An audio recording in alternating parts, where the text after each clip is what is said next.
Amém. O Evangelho de João, ele tem 21 capítulos.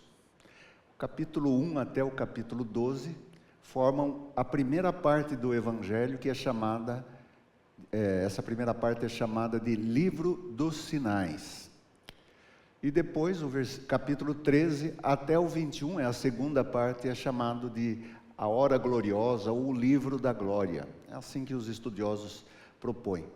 A primeira grande parte, então, do capítulo 1 até o capítulo 12, nós temos Jesus fazendo vários sinais, vários milagres. Então, são contados poucos. Jesus, o evangelista, faz questão de dizer lá no último capítulo, ou no penúltimo capítulo, que Jesus fez muito mais. Mas ele selecionou, ele foi seletivo, o autor, e apresenta 7 sinais. 7 sinais que são em si, não somente sinais, mas também há um significado, há uma mensagem nos sinais. É por isso que são 7. Nos outros textos bíblicos, por exemplo, Marcos, Mateus, Lucas, nós vamos encontrar uma variedade maior de milagres que Jesus faz. Mas eles ali não têm essa simbologia que tem no Evangelho de João. João escolhe esses sinais porque ele está falando que esses sinais têm uma mensagem. Não que aqueles outros não tenham, mas esse dá para se discutir sobre isso. Por exemplo, o cego de nascença. No Evangelho de João, nós temos o cego de nascença. Nos outros evangelhos, nós temos a cura de pelo menos 2 cegos no Evangelho de Marcos. Mas isso não provoca um discurso. Já o cego de nascença, acontecem uma série de recorrências, de coisas que acontecem derivadas da cura, e também um discurso de Jesus. Tá? Então, essa é uma característica do Evangelho de João. Um sinal, um discurso. Um sinal, um diálogo. Tá? Então, isso vai até o capítulo 12. Tá? E a partir do capítulo 12, capítulo 13, já é a última hora de Jesus. Capítulo 12 mostra Jesus poucos dias antes da Páscoa. Capítulo 13 é a véspera. Então você vai ter uma coisa desproporcional. Enquanto o capítulo 1 até o capítulo 11, 12, temos 3 anos. Jesus é apresentado durante 3 anos. No capítulo 13 até o 20, é um dia. Você já pensou nisso? Um dia. E é grande, olha só, nós temos aí capítulo 13, 14, 15, 16, 17, 18, 19, 20. Um dia. Um dia, né? Daí, então, isso mostra, por exemplo, essa desproporção. Essa desproporção não é que o autor não considerava. Na verdade, ele está fazendo uma grande mensagem, né? E o evangelho, então, passa a ser rápido. Começa a ser mais pressurizado, né? Apressado. É por isso que até aí ele falava assim: não era chegada a sua hora, não é chegada a minha hora. A partir do capítulo 12, é chegada a minha hora. Essa é a última hora, um termo específico, predileto de João, do evangelista, quando ele escreve as cartas. Sabemos que é a última hora. Muitos anticristos têm saído ao mundo. Então ele usa essa linguagem mesmo na primeira carta que escreve lá na primeira carta de João. Então, nessa segunda parte, não temos sinais. A outra coisa que nós temos aqui nesse capítulo 13 até o capítulo 20, é que tudo acontece, pelo menos do 13 até o 17, em torno dos discípulos. Nos outros, os discípulos estão presentes, mas não só eles. A multidão, os que creem, e tem os religiosos que estão ali para criticar, para questionar, para dizer que não vem de Deus. Tá? Então, essa é uma luta que aparece no Evangelho. Há um embaraço aí para tirar Jesus de cena. Já no capítulo 11, quando Jesus ressuscita Lázaro, em vez das pessoas crerem, uma parte delas creu. Mas a outra parte, uma minoria, vamos dizer que é uma minoria, que tem uma certa autoridade. Eles já fizeram um plano para matar Jesus e Lázaro. Né? Então não tem jeito, essa gente não vai crer, né? Por mais que venha, lá no livro de Lucas, mesmo que uma pessoa volte dos mortos, não vão acreditar, porque eles têm Moisés, acreditem em Moisés, tanto é que Lázaro e o rico, né? Um está no inferno, outro está no céu, e há essa discussão, né? E a mostragem disso acontece no Evangelho de João. De fato, Jesus ressuscita Lázaro e as pessoas ainda não chegam a crer completamente. E essa é uma luta que nós temos, gente. Eu tenho pensado muito nisso, na minha vida pessoal, na vida pessoal de crente, né? Nós falamos que nós somos crentes, né? Isso daí essa linguagem, esse linguajar, vocábulo, era pejorativo. Não sei se os irmãos lembram disso, né? Você queria dizer que era gente estranha assim, era crente. Né? O católico dizia isso dos crentes. Né? Eu lembro quando era criança, quando se falava de crente, era aqueles quebradores de santos. Né? Já ouviram essa expressão? O sujeito foi para a religião dos crentes e agora quebrou todos os santos. E aquilo era um escândalo, né? Um escândalo. Então, essas denominações, elas têm um pouquinho aí de um fundo social, né? Então, inicialmente são protestantes. E os protestantes eram contra aquelas deliberações dos concílios e enfatizando que não era para aplicar comprar as indulgências, né, que levava ao céu, diminuía o tempo de parada, de curtida no purgatório, né, já ia dar uma diminuída e ia para o céu, né, então se pagava para isso. Isso daí provocou a reforma, né, isso era uma diluição da graça de Deus. Como que eram chamados esses que contestaram? Protestantes. Protestante é luterano e calvinista. Então, quando vem ao Brasil, são os protestantes. Só que os protestantes adquirem aqui eles se apresentam como evangélicos. Quando você perguntava, por exemplo, no início do protestantismo no Brasil, quem são os protestantes e por que levam esse nome? Porque eles protestam contra Deus. Então, há sempre essa linguagem, né, da falta de informação com um sentido assim pejorativo, descredenciador. Tá? Depois disso, crentes de protestantes passam para ser crentes. Crente é aquele que leva a Bíblia embaixo do braço e vai para a igreja. No Nordeste era chamada de rapadura. Lá vai o crente com a sua rapadura. Então teve um pastor presbiteriano que escreveu: o crente e a sua rapadura. A rapadura é mais doce do que o mel. Ele usa assim para dar porque tem que ter isso, né? Você vai encontrar na igreja primitiva, na igreja antiga também isso, né? Por exemplo, Orígenes, por exemplo, Tertuliano. Tertuliano ele desconsiderava, né? Fazia uma apologia da fé. Então você vai ter esse tipo de coisa. No Nordeste também os crentes eram chamados de bodes. Depois bodes passaram a ser outra coisa, né? Mas o bode eram os crentes. E você pergunta, mas por que eram chamados de bodes? Porque quando estavam cantando na igreja, mestre, veja só que sempre aproveita alguma coisa. O brasileiro é bom nisso aí, né? Em termos de tirar, mas você vê que é tudo preconceito, né? Tudo preconceito. Então, essa questão do crente, é aí que eu fiz toda essa discussão, né, para falar de crente. O que é o crente? Em Efésios, Paulo diz: aos crentes que vivem em Éfeso, aos crentes e fiéis. A palavra crente e fiel tem o mesmo sentido. Né? Crente é aquele que exerce fé, que crê. Mas vamos dizer a verdade, às vezes o tanto de informação que nós temos, a gente fica com a fé meio balanceada, meio desequilibrada. Né? Então, a gente lê as histórias, lê os textos bíblicos, mas a gente não crê. A gente é seletivo. Nós passamos a ser seletivos, né? Então, quando vamos orar por uma pessoa, a gente já vai não crendo, porque a gente já tem metade da solução. Se a pessoa for resolver o problema, né, Deus curou, bom, creio. Né? Se não porque não era para ser. A gente já vem duvidando, né? Então, isso daí não cabe a nós dizer o resultado. Não somos nós que damos o resultado daquilo, nós simplesmente cremos. Deus atua. A questão é com Deus. Então, o que nós temos no Evangelho de João é aqueles que creem e aqueles que não creem. Aqueles que mesmo vendo sinais, né, não creem. Por exemplo, Marta e Maria, elas não sabiam que o irmão ia ser ressuscitado. Quando Jesus chegou ali, já tinha 4 dias que o homem estava no túmulo. O que elas achavam que Jesus veio ali para consolar, veio atrasado.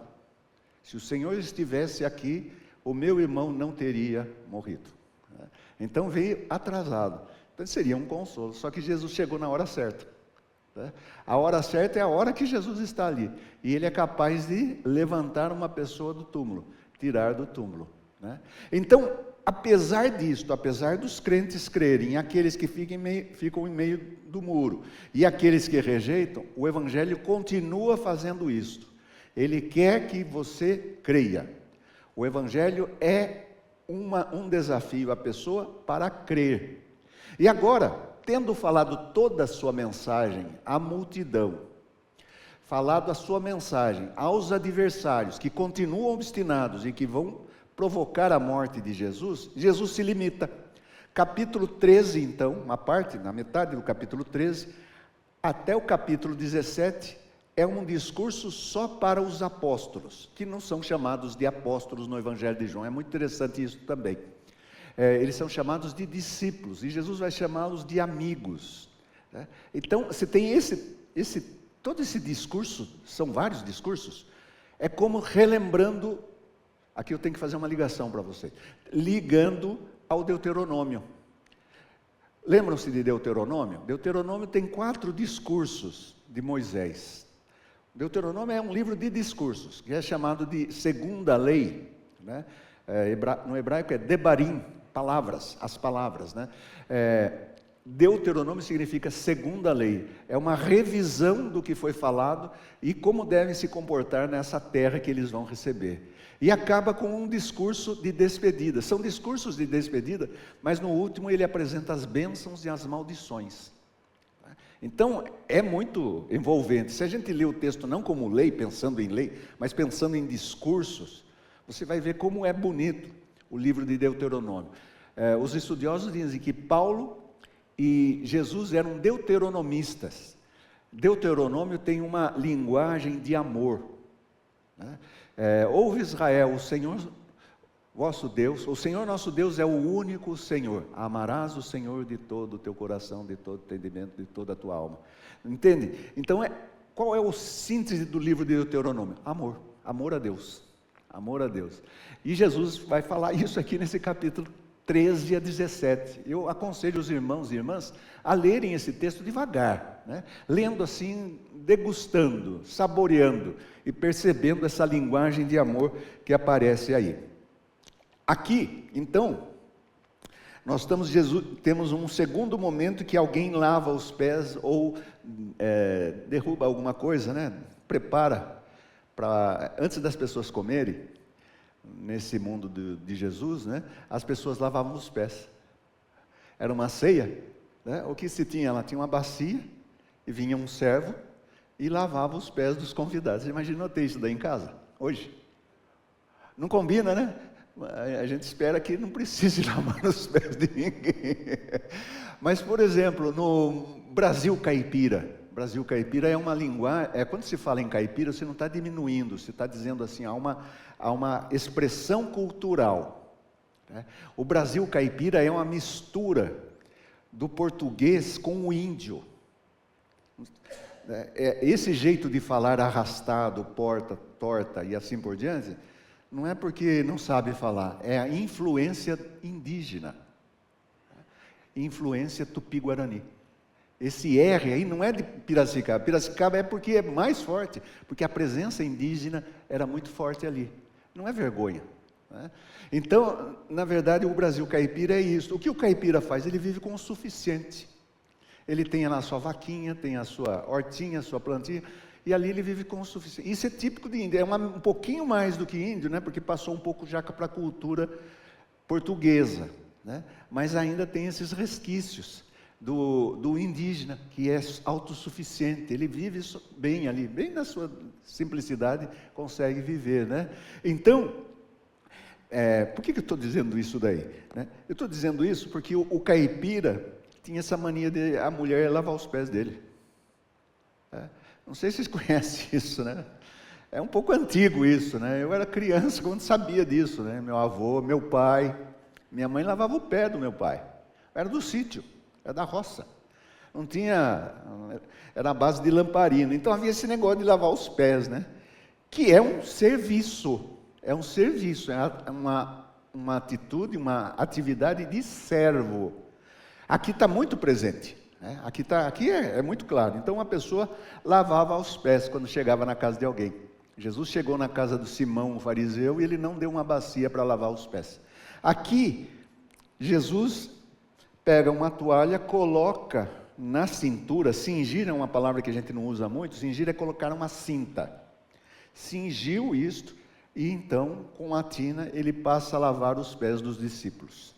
Todos estão sendo lavados. Daí chega Pedro, Pedro reclama, né? Pedro não gostou da ideia. Veja, é a segunda pessoa que está lavando os pés. A primeira foi Maria, que lavou os pés de Jesus. Nós vimos isso na última semana. Agora é Jesus que lava os pés dos seus discípulos. E aí ele está dizendo que esse ato de lavar os pés é um ato de amor. Veja o versículo, parte do versículo, vamos ver o versículo 1 de novo.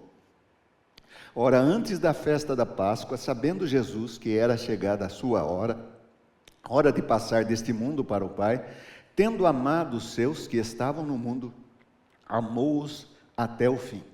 Ele amou na cruz, mas também amou numa demonstração prática aqui.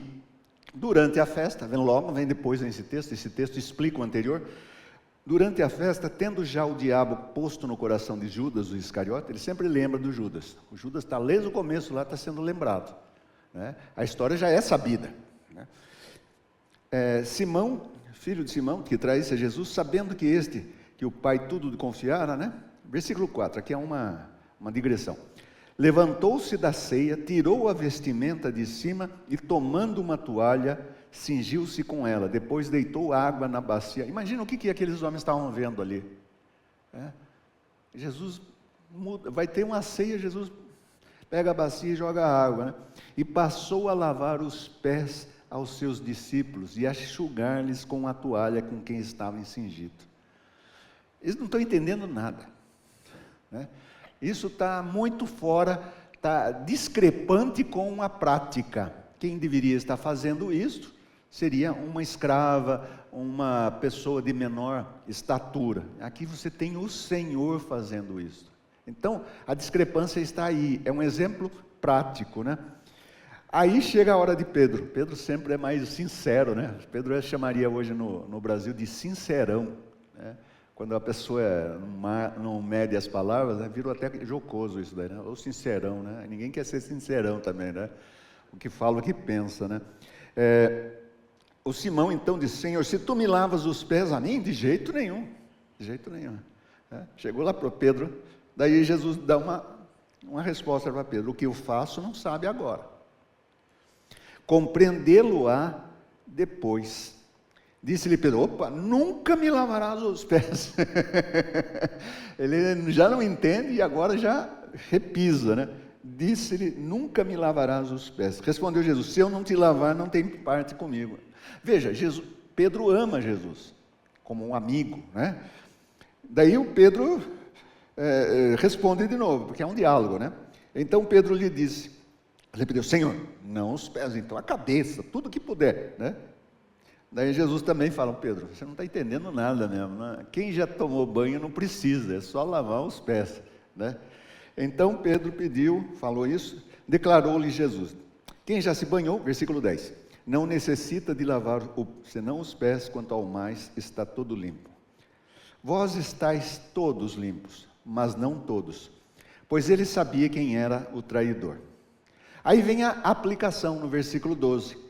Depois de lhes ter lavado os pés, tomou as vestes e, voltando à mesa, a mesa era outra coisa muito importante nós lembrarmos. A mesa não é dessa altura, tá? Nós usamos a mesa de Santa Ceia, né? Mas ela é a mesa adaptada, né? A mesa do tempo de Jesus era baixa, né? As pessoas se reclinavam num divã. Vinha dos persas isso. As pessoas ficavam assim, com os pés para lá, para fora, tá? Então, com essa mão, e era em U a mesa, né? Então, essa parte que é em U, aqui vem os serventes para colocar a comida, e as pessoas estão em U, umas veem as outras ali, tá? É bem diferente, né? É que a gente olha lá aquela Santa Ceia da 20, né? Vocês já viram a Santa Ceia, né? Tá todo mundo do mesmo lado, parece que vai tirar uma selfie.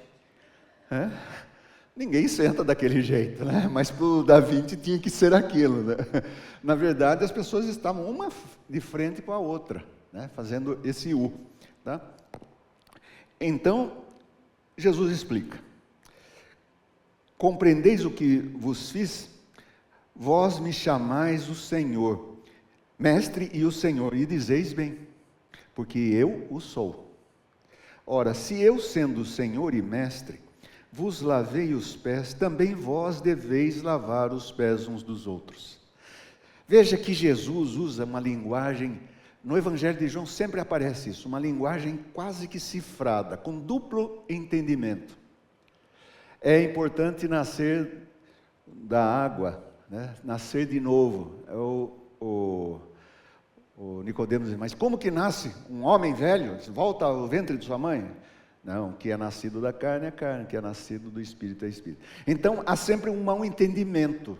Você vai encontrar isso várias vezes. A mulher samaritana: dá-me dessa água para que eu não precise mais viver, porque a água viva, né? Ela não precisava mais ter água. Nossa, ela queria água encanada, né? Mas Jesus estava falando de outra água, água do Espírito Santo, né? E assim por diante. Os homens falam assim: mas comer a carne dele? Não entenderam também que é uma linguagem de mal entendido. Então isso é típico do Evangelho de João. Há sempre um mal entendido. E aqui nós podemos dizer assim, que eles podem entender: é para lavar agora os pés de uns dos outros? Poderia até ser, mas é mais do que isso. É um serviço mútuo. É um serviço mútuo, né? Porque eu vos dei o exemplo, versículo 15, eu vos dei o exemplo para que, como eu vos fiz, façais vós também. Algumas igrejas adotam isso, de lavar os pés, né? A Igreja Católica, na Semana Santa, o padre lava os pés de algumas pessoas, né? Isso só usa uma vez por ano. O mesmo acontece com a Igreja Adventista, mas a Igreja Adventista eu acho que é todo ano, todo mês, se lava os pés. Outro que faz isto é o grupo dos Quakers. Eles têm essa prática, mas essa prática não é dos protestantes em geral, tá? Então é menor. Mas o que nós temos que pegar aí? Lavar os pés é um princípio. É um princípio, é um serviço mútuo, um serviço ao outro. Jesus era o Mestre e Senhor, e Ele lava os pés do pequenino. Poxa, se Jesus faz assim, e nós somos chamados a ser imitadores do Senhor, tá? É fazer coisas pequenas, fazer coisas grandes, é estar pronto para o serviço, é espírito de serviço. Em verdade vos digo que o servo não é maior do que seu senhor, nem o enviado maior do que aquele que enviou. Ora, se sabeis estas coisas, bem-aventurados, felizes sois se as praticardes. Não falo a respeito de todos. Agora ele fala que um aqui vai fugir à regra. De novo, né? Pois eu conheço aqueles que escolhi. É antes para que se cumpram a Escritura: aquele que come do meu pão levantou contra mim seu calcanhar. Esse calcanhar aí, dá para ver o calcanhar da pessoa, né? Esse tipo de reclinação, né? De inclinação. A palavra aqui é daquele clínio, na verdade se chamava triclínio essa mesa, porque tinha 3 partes, né? É um U. Então você vê o pé, é que o sujeito vai trair, né? Desde já vos digo que antes que aconteça, para que, quando acontecer, creiais, mais uma vez, que eu sou do Êxodo 3, aquele que é, ou eu sou o que sou. Tem várias traduções.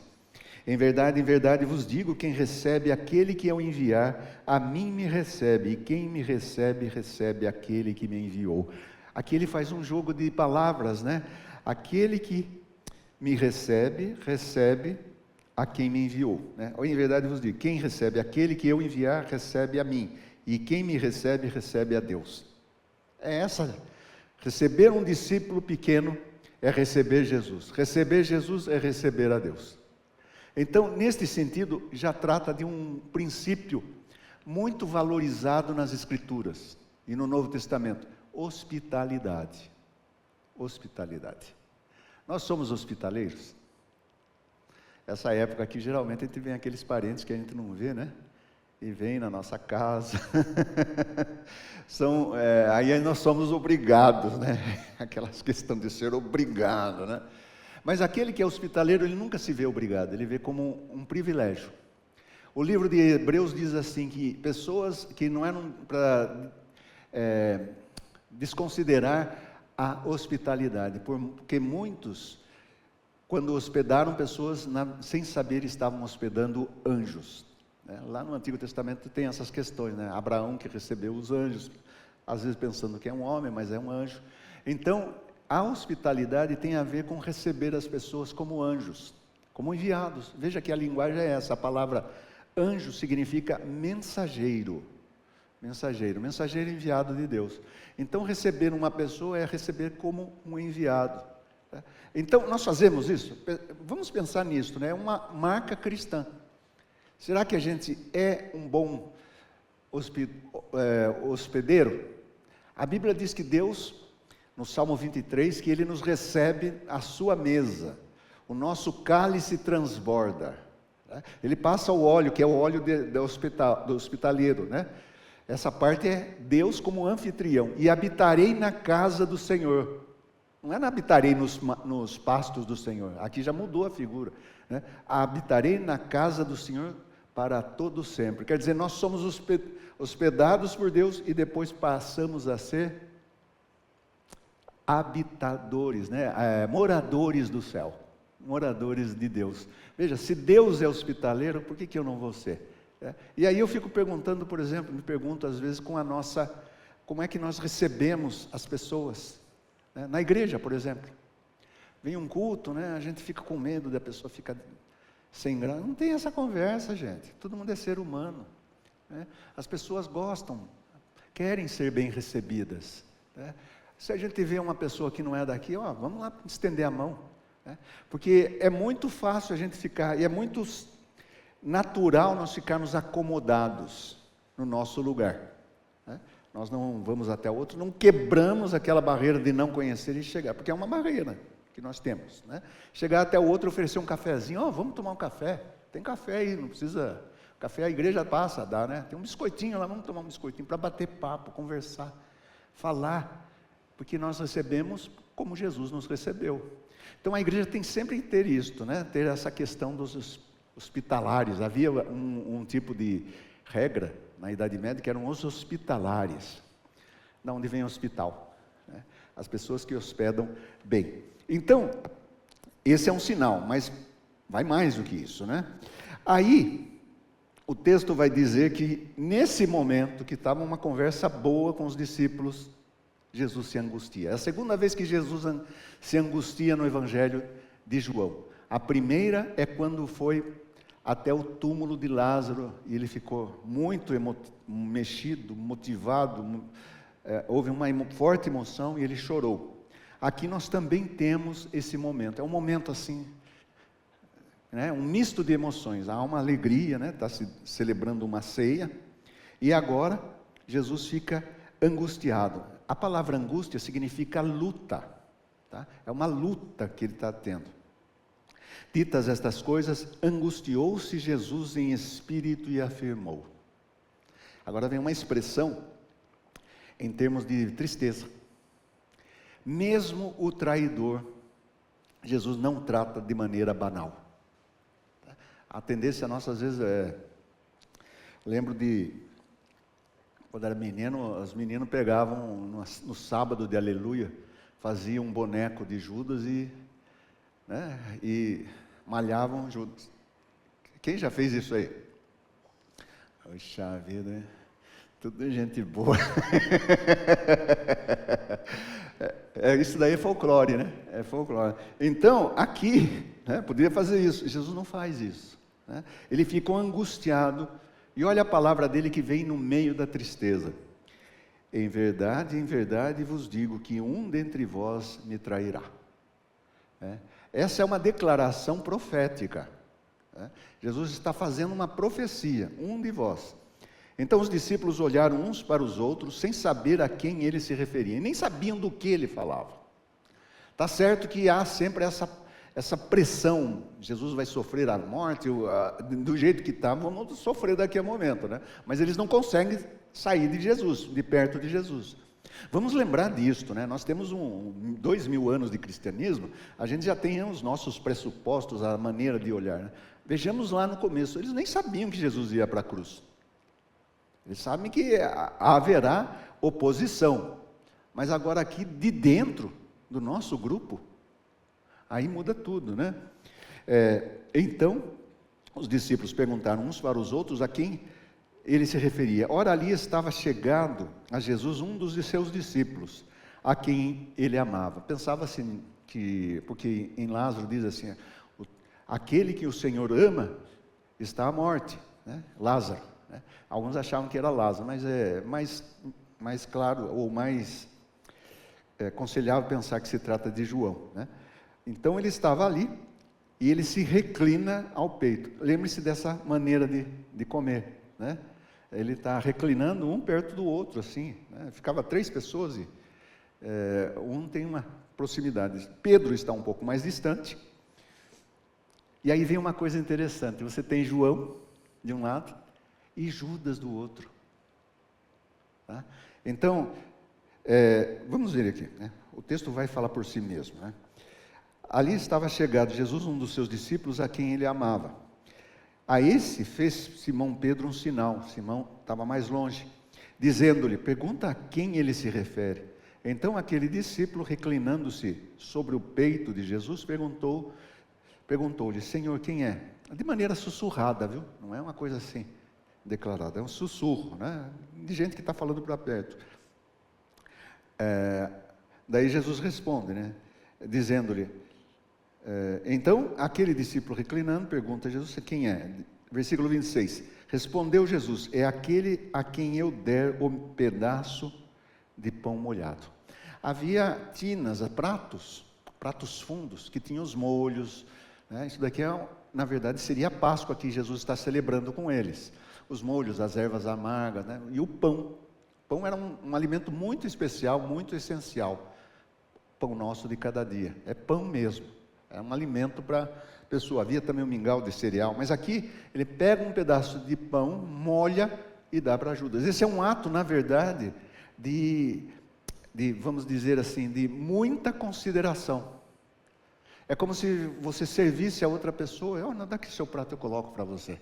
É uma gentileza, mas é uma gentileza de consideração. Os atos falavam muito fortemente, né? Então, a quem eu der o pedaço de pão molhado, ele molha e passa para Judas, que está do seu lado. Veja só, né? Tomou, pois, um pedaço de pão, molhou, deu a Judas, filho de Simão Iscariotes. Veja que esse nome é comum, né? Simão Iscariotes, Simão o leproso, Simão o fariseu. Você tem muito Simão na Bíblia, né? Que vem de Simeão, de uma tribo, né? Filho de Simão Iscariotes. E após o bocado, imediatamente entrou nele Satanás. Até aqui, o Satanás está em volta de Judas. Mas quando Judas resolveu já no seu íntimo que iria trair Jesus, ele é tomado totalmente. Agora ele vai se tornar um adversário. A linguagem é um pouco cifrada também. A palavra Satanás significa adversário. Adversário. Pode ser, em alguns lugares, é aquele advogado da acusação, né? É o promotor, né? Ele faz a acusação. Entrou nele Satanás. Então disse Jesus, oi? Não. Mesmo em Jó, é o seguinte, há bom, eu teria que explicar Jó, mas vamos só pegar aqui, né? Não é um combinado, porque você como leitora, você é onisciente. Tá? Veja que toda essa ação aí, os discípulos não estão entendendo o que está acontecendo, mas o leitor está. O leitor sabe de antemão a história, né? Então, por exemplo, está acontecendo ali, não foi nada assim, por exemplo, o Satanás o toma e ele fica assim, tem um estribucho ali, não é nada disso, né? No Evangelho de João não tem exorcismos, como tem nos outros, né? Então, isso faz parte da história, né? Desde a fundação do mundo, sabia-se disto, né? Mas mesmo que, veja, o que equilibra isso, esse não combinado, é que Jesus se entristece, né? Então, ele não é uma coisa assim, vamos dizer, Jesus queria isso? Não. Estava dentro da história? Estava. Os fariseus já estavam costurando por fora. Lá eles iam entregar, iam fazer alguma coisa com Jesus. Agora, no próprio grupo de Jesus, tem um que efetua a diferença, né? Que trai.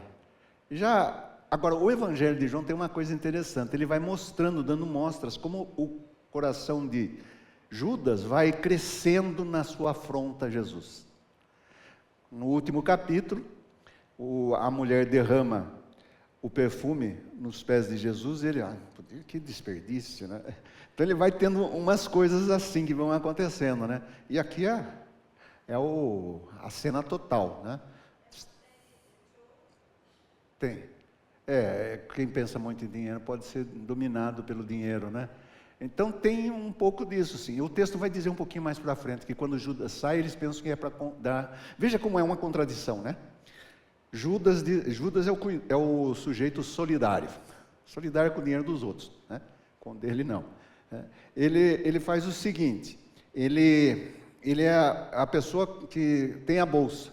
Uma das atividades da bolsa é comprar o que precisa e também dar aos pobres. Jesus fazia isso, né? Então, mesmo que ele tenha criticado Maria, ele continua. Veja que Jesus não destituiu o Judas da sua função. No decorrer do capítulo vai dizer assim, ele saiu, foi comprar alguma coisa ou foi dar alguma coisa aos pobres, porque era a semana da Páscoa. E na semana da Páscoa também se fazia muita, a esmola, a oferta em esmola para a pessoa mais necessitada, era uma atividade piedosa. 3 atividades piedosas eram comuns. Uma delas, jejum, é uma atividade piedosa, oração, e a outra, dar esmolas. As 3 estão lá no Sermão do Monte. Quando deres esmola, quando orares, quando jejuares, são 3 atividades, né? Aqui seria, por exemplo, aparece, por isso que os discípulos não entendem, né? Ali parece que Pedro entendeu um pouco, João deve ter entendido mais, mas os outros ficaram boiando, né? Ele saiu de noite. E que hora era que ele saiu? Não sabe-se, né? Mas ele era de noite. E aqui vem uma coisa interessante. À noite tem por que ele faz questão de dizer que é noite? Porque embutidamente está dizendo as trevas. As trevas, Judas sai da luz para a noite. É uma linguagem muito forte, muito assim, dramática, né? Ele sai para a noite, sai fora para a noite. Ele prefere as trevas. Essa é uma linguagem constante no Evangelho de João. Luz e trevas. Quem anda após mim não anda em trevas. Eu tenho que fazer as obras do Pai enquanto é dia, porque vem a noite e já não vai dar para fazer isto. Eu sou a luz do mundo. Quem anda após mim não andará em trevas. Aqui você tem, simbolicamente, Judas, que, não só simbolicamente, né? Literalmente, ele vai para as trevas. As trevas do seu coração eram maiores até que da própria luz, do que a própria noite. E aí, começa o discurso de despedida, e é o primeiro discurso de despedida de Jesus. Quando ele saiu, Jesus começa o discurso. Disse Jesus, agora foi glorificado o Filho do Homem. Interessante, né? Apesar da cena ser frontal, de traição, aí é aquilo que nós podemos dizer, Deus transforma cinza em ornamento. Ele transforma até os malfeitos do homem numa oportunidade para glorificar o seu nome. Lembram-se de Isaías? O Isaías viu a glória de Deus e ele está pronto para falar desta glória, né? E essa glória de Deus, esse pecado de Isaías se torna em missionário. Ele é um pregador, se torna um profeta, né? Jesus está declarando, Deus foi glorificado nele. É a hora de ser glorificado o Filho do Homem e Deus foi glorificado nele. Lembram-se do capítulo 12? Pai, glorifica o teu nome, glorifica o teu Filho, né? E daí a voz do céu diz, eu já glorifiquei e glorificarei, né? Então a história agora é glória. O capítulo 13 até o 20 é o livro da glória. E a glória não é bem a glória que se o homem pensa. A palavra glória, ela pode ser traduzida também por... tem mais duas traduções. No grego clássico era opinião. Opinião. Glória poderia ser uma opinião. É uma opinião sua. Cada um tem o seu, não é? Opinião é que nem nariz, cada um tem o seu. Então, isso é opinião. Mas glória também pode ser essa glória de Deus. Aí já é uma outra coisa. E a glória também pode ser fama. Quando a gente fala, ele está na sua glória, está na sua fama. Mas aqui é essa glória pesada, né? Glória, estou dizendo glória pesada porque no Antigo Testamento, glória pode ser traduzido por peso. Quando a glória caiu neles. Interessante isso. Quando a glória cai, a gente não resiste, né? Diz que uma passagem muito interessante de Moody. Charles Moody. Ele era um evangelista famoso nos Estados Unidos, no século XIX, um homem que evangelizou muitas pessoas, fundou um instituto bíblico, né? E era um homem semi-analfabeto. Ele, quando lia as escrituras, as palavras mais difíceis, ele pulava. Né? Então, era assim. E, no entanto, ele foi para a Inglaterra, né? Vou contar uma passagem dele. Ele foi para a Inglaterra e o Spurgeon ficou maravilhado de ver aquele homem falar o evangelho. E ele ficou maravilhado de ver Spurgeon falar.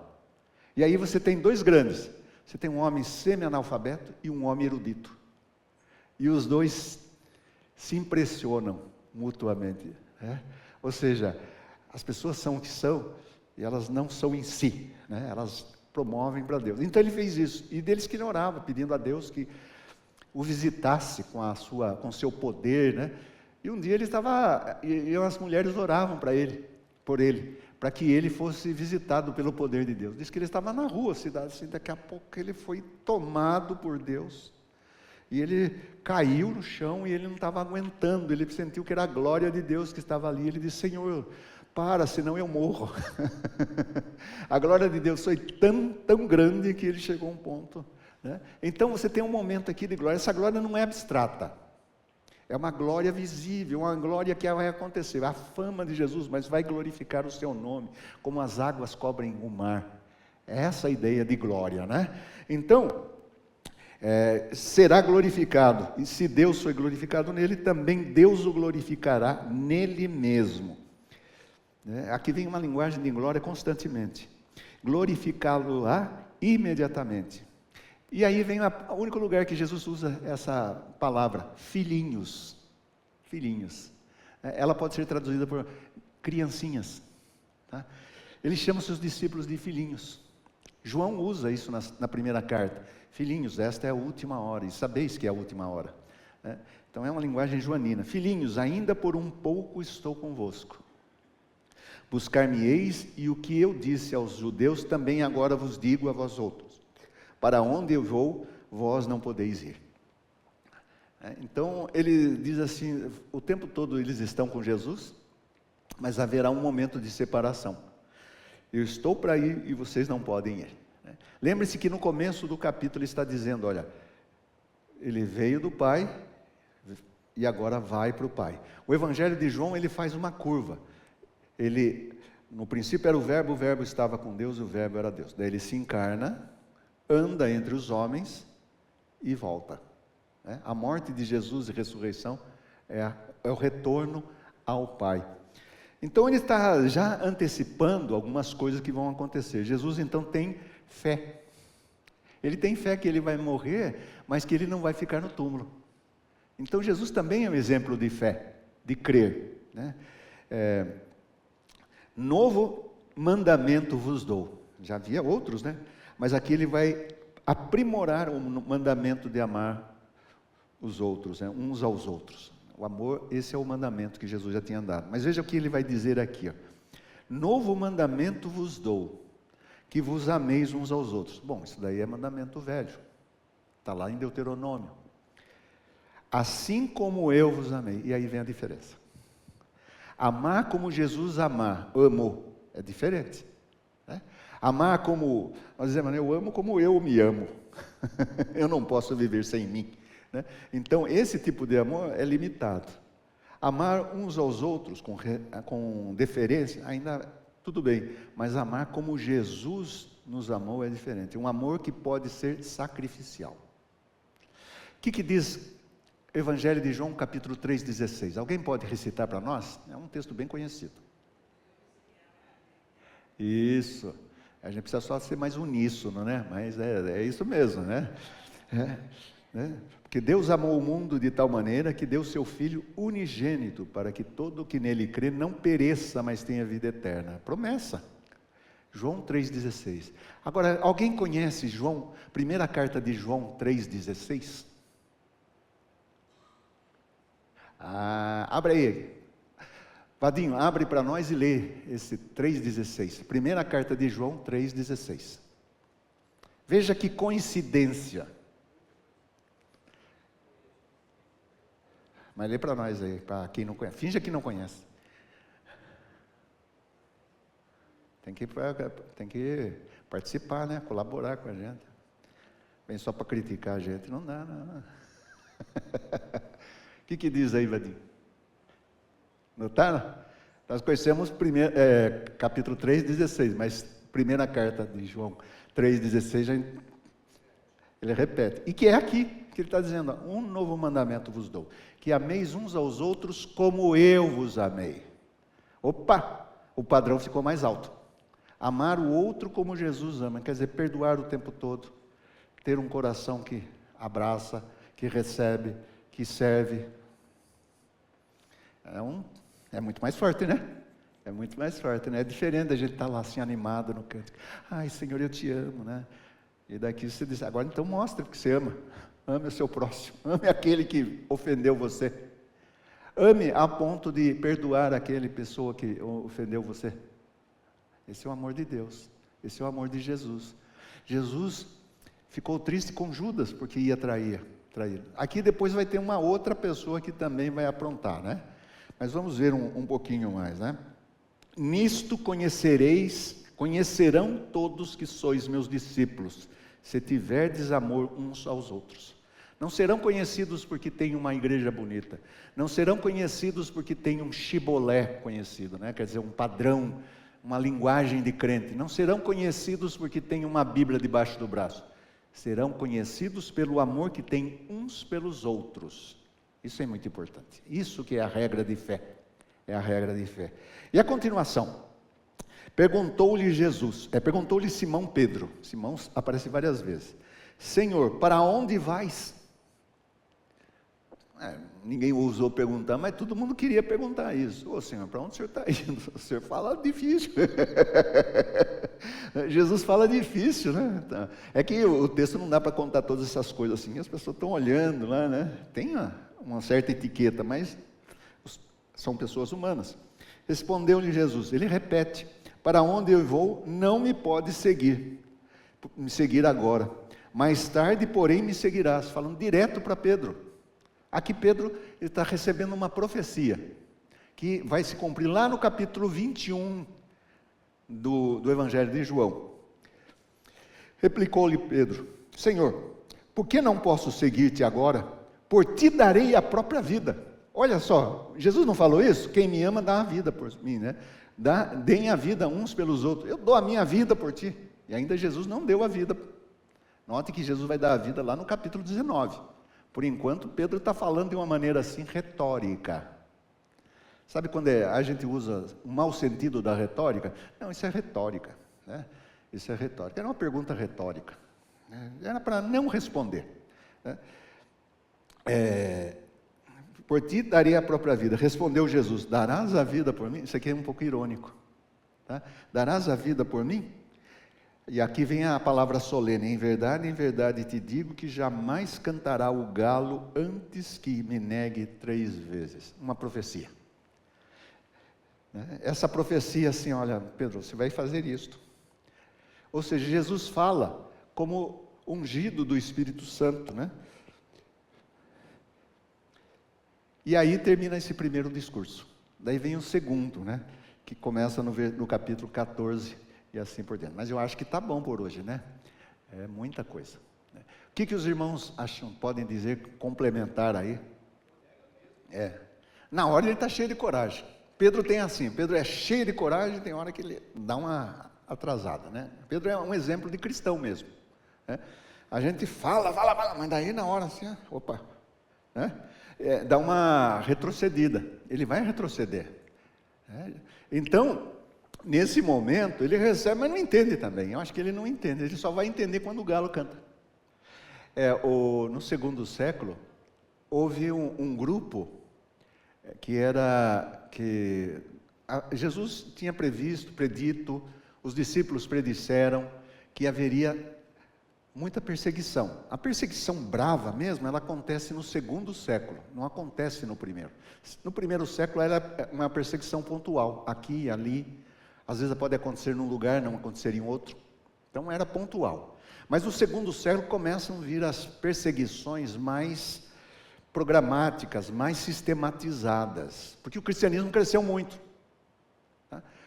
Os cristãos eram um grande número. Se a gente olha, por exemplo, quantas pessoas se converteram em Atos, no primeiro discurso, é mais ou menos o que vai acontecer. É um grande reavivamento. E isso é um perigo. Se os romanos tinham medo dos escravos, de uma revolta dos escravos, claro que iam ter medo de uma revolta dos cristãos. Toma o poder. Quando tem gente, muita gente, isso é perigoso, né? Então, nesse período que era, olha, avisando, se alguém quer vir após mim, tome a sua cruz, né? Negue-se a si mesmo, tome a sua cruz e siga-me. Ou seja, está pronto para morrer por Jesus. E essas perseguições, muita gente morreu por Jesus, mas muita gente negou, né? Os que, nesse período, dessa onda de perseguição, os que confessaram eram chamados de confessores, que foram até o fim. Mas aqueles que negaram, depois que passou a perseguição, eles queriam voltar para a igreja. E aí? Você pensa assim, acabou, né? A perseguição, todo mundo morreu e ninguém viu mais nada, né? Não, depois da perseguição houve um amainamento, né? Amainou a perseguição e as pessoas começaram a ter um certo direito de novo. E aqueles que estavam ali dentro, todo mundo olhou assim, aquele lá... Começaram a fazer isso, e houve uma discussão na igreja, como é que nós devemos receber essas pessoas? Se elas se arrependerem, nós devemos batizá-las de novo? Porque essas pessoas não eram crentes. Então, há essa discussão já, né? E houve uma discussão muito profunda. Você vai ter aí, por exemplo, vários padres, chamados padres apostólicos, que vão falar sobre essa situação. Alguns vão falar, não pode, outros vão falar que sim, se converte, e o próprio Agostinho vai olhar para isso no sentido de se a pessoa é chamada para se converter, e a igreja tem que perdoar, se ela se arrependeu, e foram perdoados, né? E isso, o que acontece quando tem uma discordância doutrinal? Divide. Houve gente que saiu da igreja. Veja que só como é complicado esse negócio de igreja, é complicado, gente. Então, por um lado, era para todo mundo estar ali, mas teve um grupinho ali que não aceitou, o coração duro. Na verdade, aqueles que não aceitaram mostraram que eles eram tão duros quanto aqueles que na hora da perseguição negaram. Só que esses se converteram. Então, é o que o Vaninho disse, né? O ser humano critica Pedro, mas também ele pode ser um Pedro, né? Esses eram Pedros. Pedro se converte, né? Se converte e volta, e Jesus o faz, e ele vai morrer por Jesus. Então tem esse momento, né? Havia, por exemplo... padres da igreja que tinham, por exemplo, Justino o Mártir. Justino o Mártir era um homem que ele desejava com muito ardor ser morto como mártir.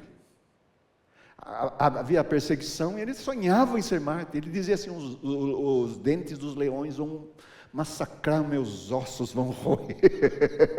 O homem parecia um sadomasoquista, né?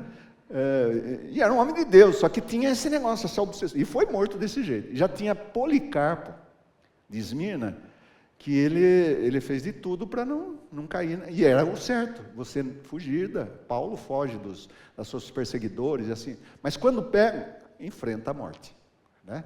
Então ele pensava de maneira diferente do Justino. Ele pensava o seguinte, não, eu não vou me colocar em risco, isso não se chama coragem, isso se chama, você tem coragem, covardia e você tem o excesso de coragem. A falta de coragem é a covardia. O excesso de coragem, como nós chamamos isto? Né?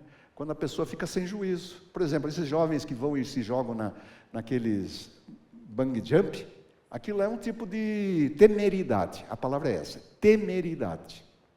Então, a temeridade é o exagero de coragem. O soldado, ele tem que ter coragem na guerra. É na guerra. Né? E aqui vem uma coisa que eu acho que ajuda a gente a entender um pouquinho mais também. Né? Deus nos promete a sua companhia na hora da perseguição. E a gente poderia dizer o seguinte, que Deus, se nós entregamos nesse momento a Deus, Ele enche com um dispositivo para o momento de perseguição que se chama o dom da fé. Não é simplesmente a fé que nós temos, que todo dia nós confessamos, mas é uma dose de fé que vem de maneira muito forte, que a pessoa acaba nem sentindo dores, por causa da fé. Então Deus dá essa provisão, podemos dizer isso. É o que aconteceu com Policarpo, que foi queimado. Né? E eles perguntaram, você não nega Jesus? Ele disse, não nego. Já perto da fogueira, não, olha, a fogueira vai pegar você, não, eu não nego. Por que você não nega? Olha, 90 e tantos anos eu tenho servido, ele nunca me foi infiel. Ele morre assim. E é engraçado porque parece que vai acabar a fé, mas quanto mais gente morre pela fé, mais gente se converte. Tanto é que o próprio Justino Mártir dizia que a morte dos cristãos é semente do Evangelho. Então você tem que ler esses autores, né, lembrando que eles são os humanos, ele tem muitas coisas para dizer, mas às vezes dão umas mancadas. Né? Assim que você lê teologia, se você lê teologia como Bíblia, não dá certo. Né? Você vai ver que você vai discordar em alguma coisa. Né? Você pode discordar de Lutero, de Calvino, você vai discordar, você é um ser humano que pensa. Né? Mas no geral, são coisas boas que estão falando aí. São muito coisas boas. Então a gente tem que levar isso, né? Não é porque um pregador é muito bom que ele acerta em tudo. Não acerta. De vez em quando ele dá uma errada, né? E às vezes a errada dele é feia. O Pedro, por exemplo. Alguém quer falar mais alguma coisa, comentar?